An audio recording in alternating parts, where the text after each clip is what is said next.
Bom, a gente está aí nessa iminência, né, da nova posse, do novo mandato de Nicolás Maduro. Ontem a gente viu uma guerra de versões ali envolvendo a detenção temporária da líder da oposição, Maria Corina Machado, que foi negada pelo governo. Ela estava já, né, fora dos holofotes havia um tempo, aí ela reapareceu nessa manifestação contra o novo mandato do ditador, diante dessas notícias de denúncias mesmo de fraudes até agora não esclarecidas. E aí ficou essa questão de que ela disse que foi presa pelo governo, o governo fala que não, né, chamou de louca e tudo mais. E nisso também tem o Brasil, né? Porque não sei até que ponto o governo está reavaliando a presença oficial ali nesse evento, ainda que seja com a embaixadora, a Giovana Oliveira, essa posse, Eliane? Olha, sim, teve uma guerra de informações ontem, né, sobre a prisão da Maria Corina Machado, que é a grande líder, na verdade, da oposição venezuelana, mas há um vídeo, ela numa moto e ela sendo derrubada e presa, que a oposição, inclusive, chamou de sequestro, né, sendo sequestrada e, segundo a oposição, sequestrada violentamente. Depois ela foi solta, reapareceu. Então, é uma guerra de versões. Foi sequestrada, não foi sequestrada, enfim. Mas, de qualquer jeito, isso mostra o nível de tensão na Venezuela com a posse do Nicolás Maduro, né, para um terceiro mandato. Ele está se eternizando no poder e sem comprovar a vitória. Aliás, quem comprovou a vitória foi a oposição, né? Foi a oposição que mostrou as atas e mostrou a vitória. E ele nunca mostrou. Por quê? Porque ele não tem o que mostrar, né? Então, é evidentemente uma posse ilegítima, além de ilegal, e isso isola a Venezuela do mundo, né? A previsão de hoje, aliás, ninguém faz previsão, né? Nem os especialistas, os estudiosos da Venezuela e nem mesmo o Palácio do Planalto e Itamaraty. Ontem estava todo mundo com o pé atrás. Poderia ocorrer desde um banho de sangue até não ocorrer nada, né? Todo mundo vai para a rua em Caracas, nas grandes cidades, o Maduro toma posse e toca a vida, aliás, endurecendo mais ainda o regime. O fato é que o Brasil mantém aqueles contatos e agora, nas últimas horas, até recrudesceu esses contatos com Colômbia e México para tentar colocar o Maduro dentro da casinha, de volta para a casinha, mas o Maduro não quer saber, já fechou as fronteiras hoje de manhã com a Colômbia. O Maduro está curtindo a ideia do isolamento internacional, do isolamento na própria América Latina e na própria América do Sul, né? Então, a dúvida até ontem era: vem cá, a embaixadora Giovânia Oliveira vai ou não à posse? E a resposta no Palácio do Planalto, no Itamaraty, é: dependendo da situação.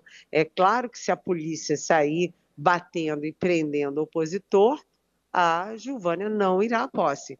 Mas se tudo correr dentro de alguma normalidade, ela irá sim, né? Então ela está de sobreaviso, dependendo da situação, ela irá ou não. Lembrando que não vai o presidente Lula, nem o vice Alckmin, nem o chanceler Mauro Vieira, nem o assessor internacional Celso Amorim. Se alguém for, vai ser a embaixadora.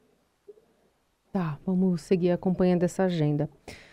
Bom, Eliane, outro assunto para a gente repercutir hoje tem a ver com o presidente Lula nessa reunião para discutir a decisão da Meta em cancelar esses processos de checagem nas suas redes sociais. Ontem a gente tratou sobre isso com o vice-presidente Geraldo Alckmin, a fala dele repercutiu em outros veículos de comunicação, né, pela urgência desse tema. E ontem o próprio presidente Lula também falou sobre o assunto, defendendo que cada país tenha a sua soberania. Eu acho que é extremamente grave as pessoas quererem que a comunicação digital não tenha a mesma responsabilidade do cara que comete um crime na imprensa escrita. Sabe, é como se um cidadão pudesse ser punido porque ele faz uma coisa na vida real e pudesse não ser punido porque ele faz a mesma coisa na digital. O que nós queremos, na verdade, é que cada país tenha a sua soberania resguardada. O que deve acontecer hoje nessa reunião? Pois é, né? É importante porque a gente viu que o Supremo Tribunal Federal, na pessoa do Alexandre de Moraes, aliás, o Lula disse: olha, o Alexandre, você nunca vai se livrar do apelido de Xandão. Toda vez que eu vou falar do Alexandre de Moraes, o que me vem à cabeça é Xandão. Mas, enfim, o Xandão pegou o touro à unha, enfrentou o Elon Musk, né, e ganhou a guerra, né, mostrando para o Elon Musk: olha, aqui o Brasil é uma nação soberana, independente, que tem suas leis, suas regras, e qualquer empresa que venha atuar aqui tem que cumprir a legislação brasileira. É exatamente o que o presidente Lula disse ontem, e mais, né, o Supremo, essa guerra deixou de ser só do Supremo e passa a ser do Supremo e do Planalto, ou seja, do Judiciário e do Executivo, mas o Brasil tem 3 poderes, segundo a Constituição, que é a nossa Carta Maior, né? E está faltando o terceiro poder, que é o Legislativo. Fica a dúvida: será que o nosso Legislativo está tão fora da casinha que defende o que a Meta fez, que é de acabar as checagens para abrir as portas para fake news contra a saúde, contra a educação, contra a civilidade, contra os avanços civilizatórios, contra a boa política, né? Cadê o legislativo? E mais, né? Ontem a Meta liberou ali em português as suas novas decisões, e são aterrorizantes, né? A Meta agora permite como, aspas, liberdade de expressão, qualquer ataque, principalmente de cunho religioso, a homossexuais, a casamento gay, a transgêneros, qualquer coisa, né? Ou seja, a religião, o uso do nome de Deus contra a orientação sexual e a vida e as decisões das pessoas. É muito grave, e essa reunião de hoje do Lula é uma reunião que tem uma parte jurídica, uma parte de marketing, de publicidade, porque o Lula e o governo estão entrando na guerra. Lembrando que é a estreia do Sidônio Palmeira na comunicação, mesmo antes de tomar posse. Eli, a gente recebeu algumas perguntas aqui, manifestações de ouvintes, mais uma formulada mesmo pelo Sidney, caminhoneiro de Santa Catarina, ouvindo a gente. Dá bom dia para você e quer saber: o governo não fecha as contas e precisa encontrar formas de taxar o Pix? Que história é essa? Então... Oi, Sidney, muito bem-vindo, excelente pergunta. Que bom que você nos perguntou isso, sabe por quê? Porque as fake news estão correndo soltas em relação a essa mudança do Pix. Eu estou em São Paulo, como disse a Carolina, e uma pessoa que eu conheço aqui há bastante tempo veio me dizer que o governo vai taxar o Pix, que o governo vai usar o Pix para monitorar a vida de todo mundo e que o objetivo do governo é tirar o dinheiro de todo mundo no final, usar o Pix. De repente você vai olhar a sua conta, não tem mais nada porque o governo está tirando o seu dinheiro da sua conta. Ou seja, Sidney, isso é fake news. Isso faz parte daquela campanha de fake news política via internet. Eles usam a internet para criar esse tipo de tumulto na sociedade, criar irritação, medo na sociedade. Isso é uma mentira. O que o governo está fazendo no Pix?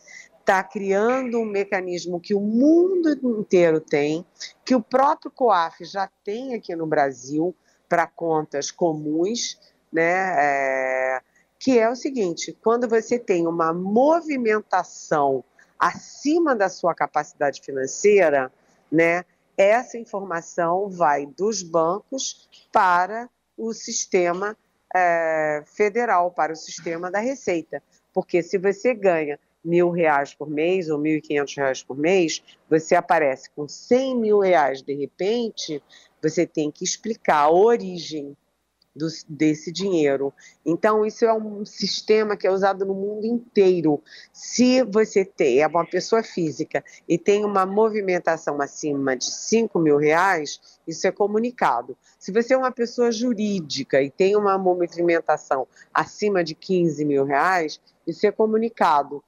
Isso não vai mudar a sua conta, ninguém vai taxar a sua conta, o governo não vai usar o Pix para acabar e sumir com o seu dinheiro, nem nada disso, né? Isso é fake news. E aí a gente, Sidney, veja bem, a gente estava falando da aliança ali da Meta, que é Instagram, Facebook, né? enfim.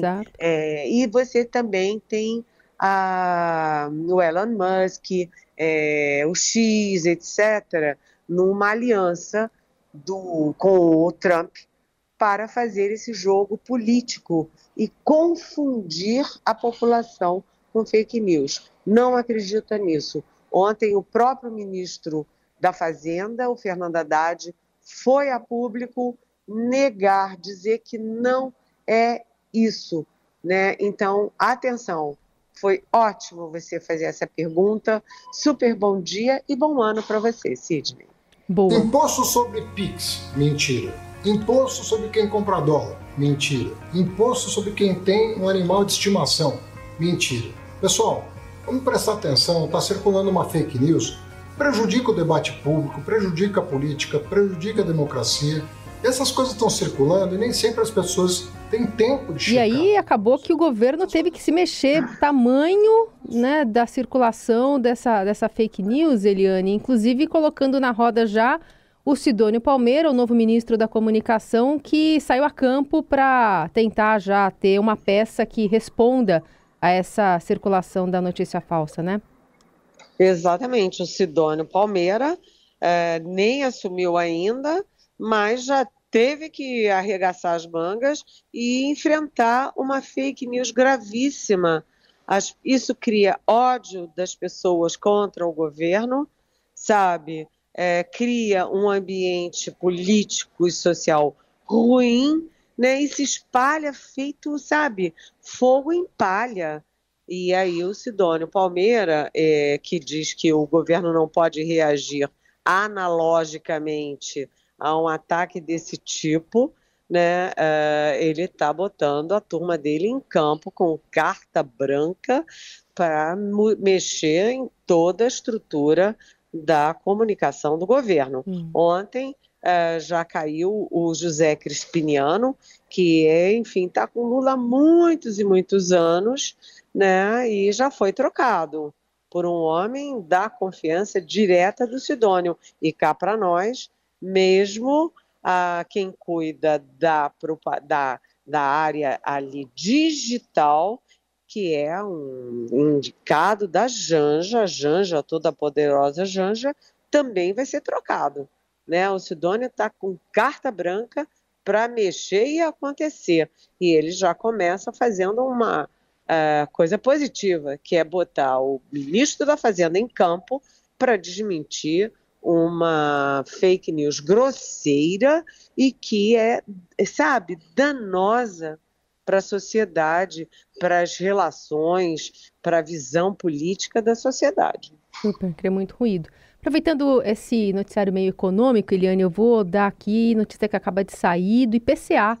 pela 8ª vez desde que o sistema de metas de inflação foi implantado aqui no Brasil, em 99. O alvo do IPCA, para o IPCA perseguido pelo Banco Central, foi descumprido, sendo 7 por ficar acima do teto e 1 por ficar abaixo em 2017. Agora, em 2024, o índice ficou em 4,83%, segundo os dados divulgados agorinha pelo IBGE.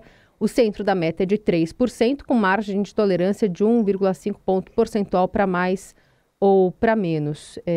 O IPCA, que é a inflação oficial do país, mostra que os preços subiram 0,52% em dezembro. Então, a gente tem um resultado que é negativo, porque nos últimos 4 anos essa meta foi descumprida aqui, como lembra o Estadão na capa do portal nesse momento, Eliane. Exatamente, né? E a inflação é uma questão econômica grave, claro, porque inflação alta gera juros altos, né? Isso balança negativamente os indicadores macroeconômicos, né? E você também tem um efeito político. E eu queria lembrar que a Kamala Harris perdeu a eleição nos Estados Unidos para o Trump, com a campanha do Trump sistematicamente desde o início contra a inflação do governo Biden. O governo Biden tinha até pontos positivos na economia, assim como Lula tem pontos positivos na economia, mas a inflação vamos dizer, é um indicador econômico com mais efeito político e social. Quem é que gosta, qual é o eleitor, a eleitora que gosta de ir no supermercado e vê que o preço do café disparou, o preço da carne disparou, ou seja, a sua cesta básica, a sua comida, o seu prato na mesa estão fora de controle, né? Então, isso é um alerta para o Haddad, para a economia, para o Lula e para o país. Sim. Eliane, rapidinho, só para a gente terminar, falar sobre dengue, porque a gente fechou o ano de 2024 com o Brasil ultrapassando a marca de 6 milhões de casos prováveis. Foi um número muito, muito expressivo. E agora a gente tem uma preocupação do governo do sorotipo 3, que já registrou um aumento nos testes positivos no finalzinho do ano passado, em São Paulo, Minas Gerais, no Amapá e Paraná. Assunto que está relacionado diretamente à ministra da Saúde, que tem apresentado algumas políticas, algumas conduções que são bastante criticadas, né? Até porque ela também é da área técnica, mas é um grande desafio para o país em 2025, de novo, a dengue. Pois é, Carolina, e você sabe, a gente estava falando do Sidônio Palmeira, né? E o Sidônio Palmeira, apesar de ser um excelente profissional, um ótimo publicitário, aliás, ele é engenheiro, mas ele atua na área de publicidade, de marketing, ele não faz milagre, ele não vai conseguir fazer milagre no caso, por exemplo, da inflação. Inflação acima do teto da meta é ruim para o país, não tem marqueteiro que dê jeito nisso. É como a dengue, né? Não tem marqueteiro que vai fazer milagre. A dengue está fora de controle. Eu vou dar um dado aqui. Você deu do número de casos de mais de 6 milhões, né? E o número de mortes em 2024 foi também recorde na história do Brasil. Né, em 2024, 6.041 mortes por dengue, né, o que é mais do que todas as mortes de 2015 a 2023, que foram 5.933 somadas. Num único ano, você teve mais morte do que em 8 anos somados. E aí, isso deixa a ministra da Saúde numa situação difícil, né, numa hora em que vem aí a reforma ministerial ainda em janeiro.